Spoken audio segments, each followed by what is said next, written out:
la décision prise est une bonne décision. Calavi, il a chose, n'allez pas au nord. Dala, bloqué.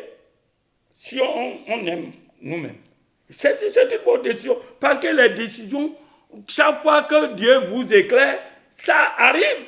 Ces consignes sont salutaires parce que ça va essayer de circonscrire un tant soit peu la maladie pour pouvoir la juguler.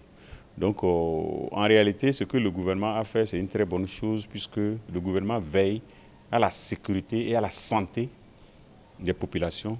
Je ne peux que les féliciter et les encourager à aller plus loin. L'isolement du Grand Cotonou, bien du Grand Noukoué, et l'isolement de certaines régions du sud, c'est une très bonne chose. Et parce que vous savez qu'on a la mer ici, on a l'aéroport ici, on a les premiers contacts des étrangers, c'est par rapport ici. Au-delà des étrangers, nous qui vivons à l'étranger, nous venons aussi. Et la mesure de quarantaine, les autres mesures prises par le ministère de la Santé et le gouvernement, je crois que ces mesures sont importantes. Et ces mesures ne sont pas de nature à faire du mal à quelqu'un. C'est des mesures, nous sommes de l'opposition constructive. Si c'est bon, nous disons que c'est bon. Eh bien, je salue Patrice Talon qui, dans son silence, opère.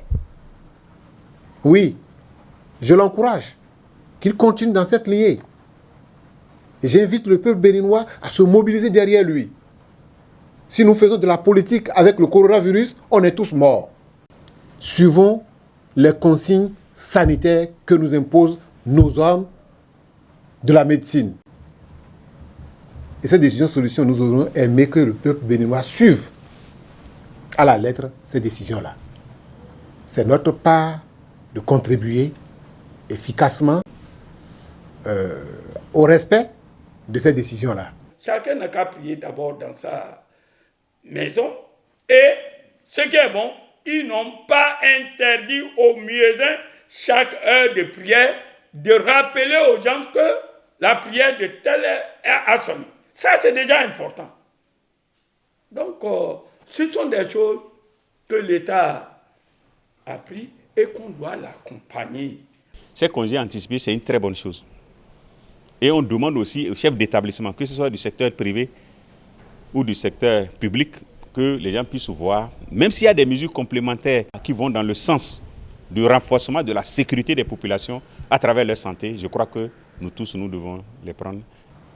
Et que le coronavirus ne prenne pas le Bénin comme ça tombe. S'il vient mourir au Bénin, qui va transporter le corps? Et vers où? Chassons-le.